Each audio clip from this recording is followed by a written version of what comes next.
Betul, seorang suami sudah punya istri, dia sudah punya tanggung jawab. Tapi suami yang baik adalah yang memberikan dukungan yang maksimal kepada istrinya agar dia berbuat baik kepada orang tuanya. Dan istri yang baik senantiasa mendukung suaminya untuk terus melakukan kebaikan kepada kedua orang tuanya. Tidak pernah ada perbedaan dalam Islam, baik itu orang tua ataupun mertua, sama hukumnya. Ketika kita berbuat baik kepada mertua, kita berbuat baik kepada kedua orang tua. Begitu kita maksiat berbuat dosa kepada mertua kita, sama seperti kita berbuat durhaka kepada orang tua kita. Mahkul barakah, akan dicabut keberkahan kalau orang tua kita pernah meneteskan air mata karena tingkah laku kita. Betul, kita sudah punya istri, jangan pernah istri menghalangi kita berbuat baik kepada kedua orang tua.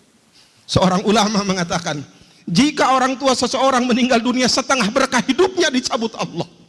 Setengah berkah hidupnya dicabut Allah. Kenapa setengah berkah hidup dicabut Allah?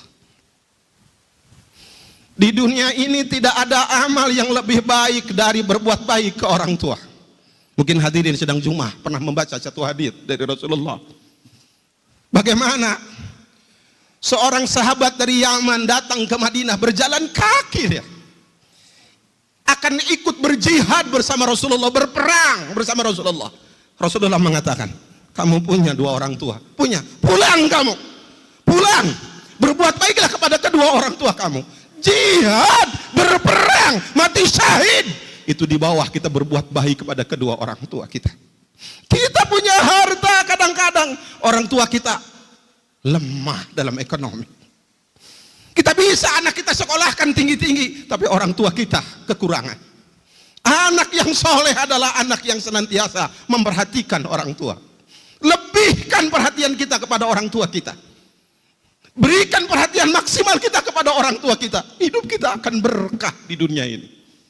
Makanya kita harus sedih kalau ada anak SMA, anak SMP yang melawan orang tuanya. Negara bangsa kita tidak akan pernah berkah kalau ada anak yang durhaka kepada orang tuanya. Saya pernah ceramah di salah satu SMA dan saya tanyakan pada seluruh anak SMA yang hadir saat itu, siapa di antara Anda yang belum pernah berbohong kepada orang tua? Semua anak, tidak ada yang mengacungkan tangan. Berarti semua anak pernah berbohong kepada orang tua. Nangis hati saya. Jangan-jangan anak kita juga pernah berbohong kepada kita. Orang tua segala-galanya buat kita. Kenapa berkah seseorang dicabut?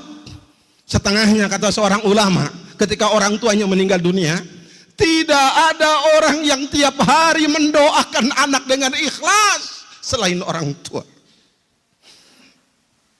Tidak ada orang yang simpati kepada anak tiap hari selain orang tua.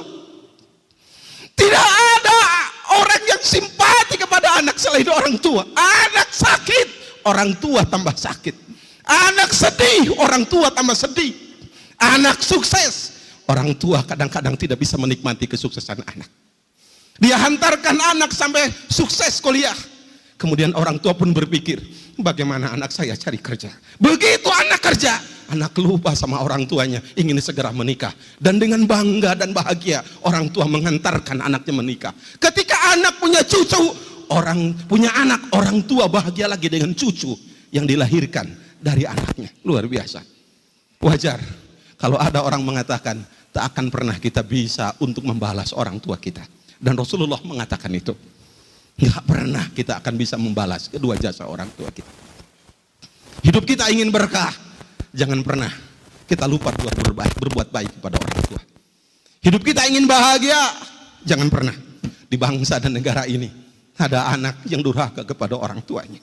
Mari kita bimbing adik-adik kita dan kita bimbing diri kita agar patuh kepada orang tua kita dengan sebaik-baiknya.